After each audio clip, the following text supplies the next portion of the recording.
नमस्कार, news state के digital platform पर आपका स्वागत है। मैं हूं आपके साथ में ऋतु तोमर। बात करेंगे यहां पर फूलपुर विधानसभा चुनावों को लेकर। जैसे कि आप जानते हैं कि उत्तर प्रदेश में विधानसभा उपचुनाव चल रहे हैं। 9 सीटों पर उपचुनाव है। अब देखिए इसमें एक फूलपुर सीट ऐसी है क्योंकि यहाँ पर 12 प्रत्याशी हैं जिनकी किस्मत का फैसला होगा, यानी कि 20 तारीख को, क्योंकि पहले जो चुनाव थे वो 13 तारीख को थे, लेकिन उसके बाद बदलाव हुआ और 20 तारीख कर दी गई है। लेकिन किसके लिए कितनी चुनौती है, इस बारे में हमें गौरव बताएंगे। गौरव हमारे साथ में जुड़ेंगे। गौरव, अगर फूलपुर सीट की बात करें तो वहाँ का, क्योंकि देखिए सबसे बड़ी बात इस बार जो तमाम पार्टी रही उनकी तरफ से प्रत्याशियों की जो घोषणा ही है वो थोड़ी सी लेट हुई है। एक सवाल तो ये भी है कि प्रत्याशियों को टाइम कम मिला है प्रचार प्रसार के लिए, और आई थिंक वो भी 18 तारीख को बंद हो जाएगा, बहुत ज्यादा वक्त नहीं है। तो ऐसे में किसके लिए कितनी बड़ी चुनौती है, क्योंकि प्रत्याशियों की संख्या भी उस सीट पर थोड़ी ज्यादा है। लगभग 12 की संख्या में बताया जा रहा है कि प्रत्याशी इस बार चुनाव लड़ रहे हैं। देखिए, समाजवादी पार्टी की बात है। समाजवादी पार्टी ने बहुत पहले अपने प्रत्याशी का घोषणा कर, जिस दिन हरियाणा चुनाव का तारीख को घोषणा हरियाणा चुनाव के जिस दिन परिणामों की घोषणा हुई थी, उसी दिन समाजवादी पार्टी ने अपने प्रत्याशी का ऐलान कर दिया था। जो लीड की बात है वो भारतीय जनता पार्टी की तरफ से प्रत्याशी लेट उतारे गए। हालांकि कांग्रेस वहां चुनाव लड़ नहीं रही है। बाकी जो भी प्रदेश की प्रमुख राजनीतिक पार्टियां सभी अपने प्रत्याशी उतारे हैं। एक इस सीट का सबसे एक जो महत्वपूर्ण बिंदु ये समझ में आ रहा है कि यहाँ जो निर्दलीय हैं वो वोट कटवा की भूमिका में आ सकते हैं, क्योंकि जो निर्दलीय प्रत्याशी हैं वो बड़ी तादाद में यहाँ चुनाव लड़ रहे हैं। इसकी वजह से वहाँ जो प्रमुख पार्टियां हैं उनके लिए थोड़ी खतरे की घंटी इसलिए है क्योंकि उस सीट की जो जातीय समीकरण है ना, जो यादव बाहुल्य सीट है, ये यहाँ मुसलमानों की भी तादाद अच्छी है, ब्राह्मण भी अच्छे तादाद में है। कुर्मी सीट जिसकी वजह से जो भारतीय जनता पार्टी जिस पीडीए फॉर्मूले में एक सेंध लगाने की कोशिश कर रही थी, जिसकी वजह से वहां से कुर्मी प्रत्याशी दी, उसकी भी तादाद लगभग 30-35 हजार के करीब है। तो देखना ये दिलचस्प होगा कि अखिलेश यादव की जो पीडीए लोकसभा चुनाव में कारगर साबित हुई थी, क्या वो विधानसभा उपचुनाव में भी कारगर साबित होगी कि नहीं। और एक चीज ये है कि वहां से जो कांग्रेस के बागी थे सुरेश चंद्र, वो भी चुनाव लड़ रहे हैं और वो यादव जाति से आती हैं। तो उनका एक क्लेम ये भी है कि इस चुनाव में वो समाजवादी पार्टी और भारतीय जनता पार्टी के बीच में जीत के, दोनों पार्टियों के बीच जीत के बीच में खड़े हैं। तो उनका अपना एक अलग अनुमान है, उनका अपना जातीय समीकरण, वो अपने जातीय समीकरण की वजह से ऐसी बातें बोल रहे हैं। हालांकि देखना दिलचस्प होगा कि किस ओर ये चुनाव जा रहा है। फिलहाल जिस प्रकार से योगी आदित्यनाथ की कल रैली हुई थी, आपको चीज बता दूं कि वो जो फूलपुर विधानसभा सीट है वो इलाहाबाद जिले के अंतर्गत ही आती है और बहुत दूरी नहीं है, दोनों जगहों लगभग 20 से 25 किलोमीटर की दूरी है। तो कहीं ना कहीं जो वहाँ बड़ी तादाद में छात्रों का एक आंदोलन चल रहा है, ये भी इस चुनाव में एक बड़ा मुद्दा हो सकता है, क्योंकि जो वहाँ इलाहाबाद में जो तैयारी करने वाले छात्र हैं वो जौनपुर, इलाहाबाद, आजमगढ़, मऊ, इन्हीं क्षेत्रों से ज्यादा लगभग जाते हैं। तो जो फूलपुर के लोग हैं वो भी, उनका भी एक अपना मानना है कि जो परीक्षा प्रतियोगी छात्र जो आंदोलनरत है उसका प्रभाव निश्चित तौर पे वहाँ दिखने वाला है। हालांकि आपने देखा होगा जिस प्रकार से योगी आदित्यनाथ वहां पहुंचे और एक नए नारे का गठन कर दिया। चुनावी बयार बह चुकी है। लगभग सभी जो प्रमुख राजनीतिक पार्टियां प्रदेश में वो चुनावी लेकिन इसके समर साथ में ही उतर चुके एक हैं। बात और है कि जो सीधे सीधे यहाँ पर लड़ाई है वो समाजवादी पार्टी और बीजेपी के बीच में ही है। और हम लोकसभा चुनावों के परिणाम को अगर देख लें तो समाजवादी पार्टी का पलड़ा भारी दिखाई दे रहा है। तो इसका असर इन चुनावों में, हालांकि लोकसभा देखिए, चुनावों के अगर परिणामों अगर को हम हम लोकसभा विधानसभा चुनावों से देखिए कंपेयर नहीं कर सकते। देखिए, अगर हम लोकसभा चुनाव के परिणाम की भी बात करें तो जो यहाँ के प्रवीण पटेल जो सांसद हो गए फूलपुर के, जब उस विधानसभा की वोटिंग गिनती हो रही थी तो प्रवीण पटेल इस सीट से लीड कर रहे थे। हालांकि जो पिछला चुनाव 2022 में जो चुनाव था उसमें मुजफ्फर सिद्दीकी हैं, ये मामूली 3000 से भी कम वोटों के अंतर से चुनाव हारे थे। तो कहीं ना कहीं जो कांग्रेस और समाजवादी पार्टी के बीच इस सीट को लेकर खींचातानी चल रही थी। एक कारण ये भी हो सकता है कि समाजवादी पार्टी की सीट कांग्रेस को न देने का, कि इस सीट पे बहुत मामूली अंतर से चुनाव हारी थी समाजवादी। और एक पॉइंट जो मुझे समझ में आ रहा है कि 1962 में जो राम मनोहर लोहिया इस सीट से चुनाव लड़े थे, छोटे लोहिया, तो लोहिया चुनाव लड़े थे, तो एक जो जुड़ाव है समाजवादी पार्टी का इस सीट से वो भी रहा है। हालांकि बहुत सफलता इन्हें समाजवादी पार्टी को इस सीट से हासिल हुई नहीं है। 2007, 2012, 17 और 22 की अगर हम बात करें तो सिर्फ 2 मर्तबा ही समाजवादी पार्टी इस सीट पे जीत हासिल कर पाई है। तो जो अभी पूरा चुनाव है ये पूरा 50-50 का नजर आ रहा है। लेकिन अभी मतदान होने बाकी हैं। अभी समाजवादी पार्टी की तरफ से कोई ऐसा लीडर चुनाव प्रचार करने नहीं गया। अभी अखिलेश यादव की जनसभा बाकी है। हालांकि योगी आदित्यनाथ ने तो शंखनाद कर दिया है। लेकिन देखना दिलचस्प होगा कि किस ओर ये चुनाव झुकता है। बिल्कुल, और देखिए समय भी कम है, 567 ग्राम सभाएँ हैं जहाँ पर चुनाव प्रचार करना है। हालाँकि देखिए जितनी भी बड़ी राजनीतिक पार्टी है, उनके जो नेता हैं, स्थानीय नेता, वो बूथ लेवल पर जाकर प्रचार-प्रसार कर ही रहे हैं। ये देखना होगा कि कौन-सी पार्टी के हक में परिणाम आते हैं। बता दें कि 23 नवंबर को परिणाम घोषित कर दिए जाएँगे, 20 नवंबर को रिज़ल्ट है। इससे पहले उपचुनाव जो थे वो 13 नवंबर को होने थे, लेकिन क्योंकि त्योहारों का सीज़न है और कार्तिक स्नान भी है, तो ऐसे में यहाँ पर यूपी सरकार ने ही ये मांग की थी चुनाव आयोग से कि जो चुनावों की तारीख है उसको बदला जाए, क्योंकि फिर बहुत सारे ऐसे लोग होंगे जो कि वोट डालने के लिए नहीं पहुंचेंगे। एक एक ये यहाँ पर भी कहीं ना कहीं फायदा हो सकता था समाजवादी पार्टी को, क्योंकि यादव और मुस्लिम जो एमवाई का एक समीकरण पुराना रहा है समाजवादी पार्टी के साथ में, भले ही अभी वो पीडीए का नारा देती हो, लेकिन यहाँ पर इस सीट पर भी इसका फायदा, क्योंकि यहाँ मुस्तफा नाम है शायद कैंडिडेट का जो समाजवादी पार्टी की तरफ से है, दीपक नाम है जो बीजेपी की तरफ से है। तो अगर ऐसा हो जाता तो समाजवादी पार्टी को फायदा होता, लेकिन अभी का जो अगर स्थिति देखें हम सियासी तौर पर, जो वहाँ की जातिगत गणना है उसके हिसाब से किसको थोड़ा फायदा होता दिख रहा है? देखिए, अभी अगर हम लोकसभा और विधानसभा चुनाव, देखिए अभी बहुत दिन हुए नहीं है लोकसभा चुनाव के परिणाम आने में। तो आपने कुंदरकी में कल अखिलेश यादव की उस जनसभा को भी देखा होगा। अखिलेश यादव की व्यक्तिगत तौर पे उनकी जो दीवानगी है उत्तर प्रदेश में, उसमें आपने कल देखा कुंदरकी विधानसभा में जब वो जनसभा करे तो उसमें कोई कमी नहीं नजर आई। मतलब उनकी जो फैन फॉलोइंग है, हाँ। उसमें कमी नहीं आ रही है। उनकी फैन फॉलोइंग लगातार बढ़ती जा रही है और बड़ा स्पष्ट तौर से उन्होंने कल निशाना साधते हुए उन्होंने योगी सरकार निशाना भी साधा। तो कहीं ना कहीं जहां तक जातीय समीकरण की बात करें तो अखिलेश यादव का जो पीडीए फॉर्मूला है, वो इस सीट के लिहाज से तो सही नजर आ रहा है। अगर इस सीट के लिहाज से अगर बात करें तो मुसलमानों की संख्या भी 50,000 के करीब है। जो उनके जो वोट बैंक रहे हैं हमेशा से एमवाई समीकरण जिसकी आप बात करें, जो उनके मुलायम सिंह यादव जी के समय से जो चले आ रहे थे, अब अखिलेश यादव एमवाई को साथ लेते हुए आगे बढ़ते हुए पीडीए फॉर्मूले के तक आ चुके हैं। इसमें वो अपने जो एक जो अभी तक विपक्षी उन पे आरोप लगाते रहे हैं कि वो सिर्फ दो जातीय की ही बात करते हैं, उनकी ही नेतृत्व करते हैं, उन्हीं के पक्ष में हमेशा काम किया है।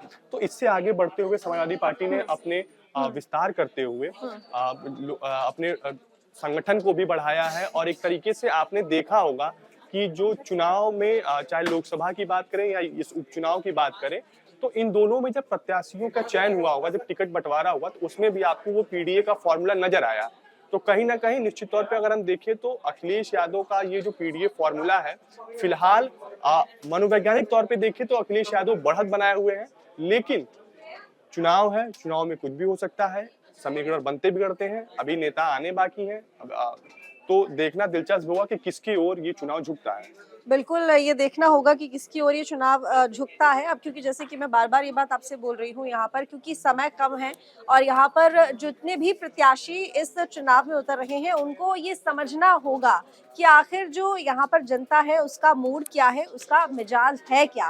क्योंकि थोड़ा-सा वक़्त यहाँ पर लगा है प्रत्याशियों की घोषणा करने में, तो ऐसे में ज़ाहिर तौर पर जो हवा का रुख है, वो क्या कह रहा है, जो जनता का मूड है, वो क्या कह रहा है, जनता किसको पसंद कर रही है, ये देखने वाली बात होगी। हमारे साथ में अब पंकज जी जुड़ गए हैं, जो कि इस बारे में थोड़ा और विश्लेषण करेंगे और बताएंगे कि आखिर फूलपुर का जो चुनाव है वो किस पार्टी के लिए ज्यादा कठिन दिखाई दे रहा देखिए, है। जब भी मैं आपकी और गौरव का बातचीत में सुन रहा था, तो गौरव ये बोल रहे थे जो समाजवादी पार्टी के लिए जो फूलपुर का सीट है वो अभी मुफीद एक तरह से पॉजिटिव उसके लिए आ रहा। लेकिन मेरा इससे उलट मांगना है, जो मैं अभी आंकड़े पे गौर कर रहा था, तो समाजवादी पार्टी को 2012 में यहाँ से अंतिम कामयाबी मिली थी। उसको लगातार जो 2 चुनाव हुए हैं 17 और 22 के चुनाव में, जहाँ दोनों बार जो है सो बीजेपी को कामयाबी मिली है।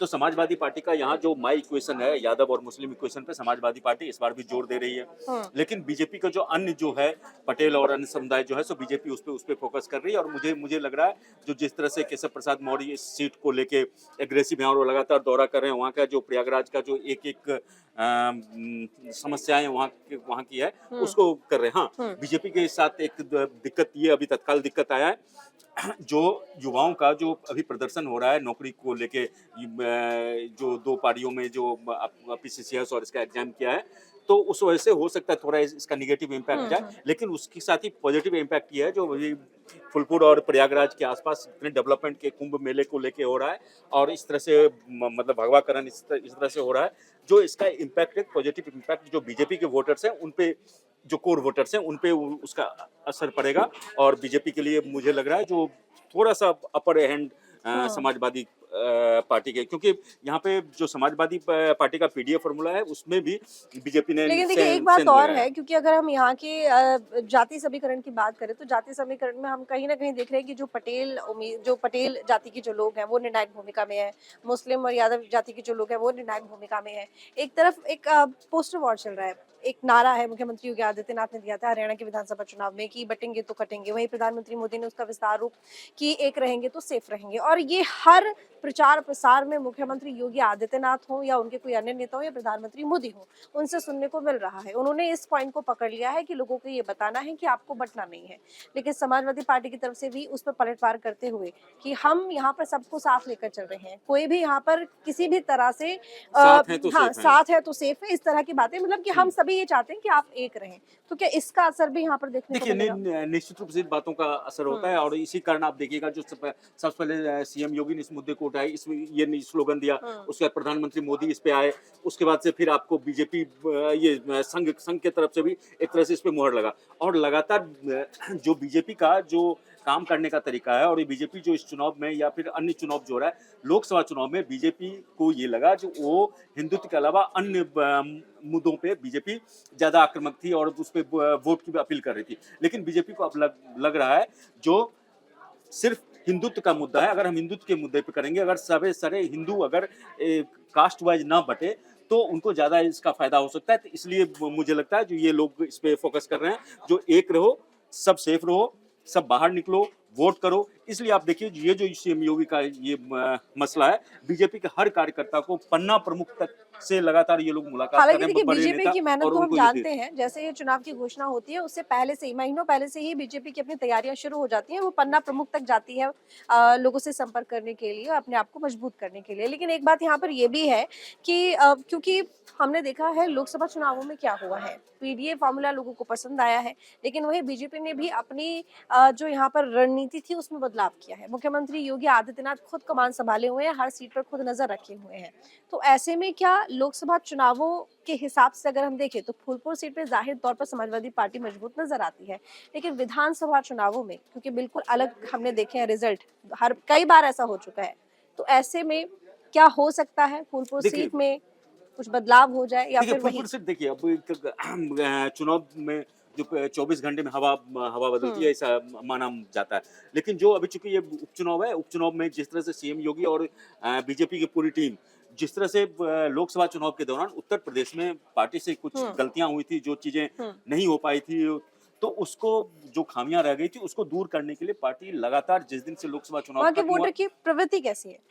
वहाँ देखिए इंडिया में आप देखिए खासकर उत्तर प्रदेश बिहार की जब हम बात करते हैं तो जब वोट का टाइम आता है तो उसमें जातीयता दिखने को मिलती है, तो इसका तो असर रहेगा, और इसी असर को कम करने के लिए बीजेपी ने जो ये नारा दिया है, बटोगे तो कटोगे, एक हो तो सेफ हो, दूसरा हिंदुत्व का जो उनका है उस पे उन्होंने ज्यादा फोकस किया है। और अभी चूंकि वहां पे कुंभ का आयोजन होने जा रहा है प्रयागराज में, तो प्रयागराज कुंभ का भी उस पे असर पड़ेगा। हाँ, अभी जो आप ये देख रही है छात्रों का प्रदर्शन हो रहा है, उसका जो रोजगार के मुद्दे पे एक बार फिर सीएम योगी पे और सवाल उठने लगे उत्तर प्रदेश सरकार पे जो काम करने के तरीके पे फिर से सवाल उठने लगे हैं। देखिए जब ये हुआ था इंस्पेक्टर वाला परीक्षा हुआ था, यूपी पुलिस भर्ती वाला परीक्षा हुआ था, तो वो जिस तरह से जिस बढ़िया से योगी सरकार ने उसको संपन्न कराया था, वो परीक्षा में कहीं कदाचार और नकल के मामले नहीं आए थे, सब आए थे, तो एक मोमेंटम वो हुआ था और योगी सरकार को कहने के लिए एक अपर हैंड हो गया था।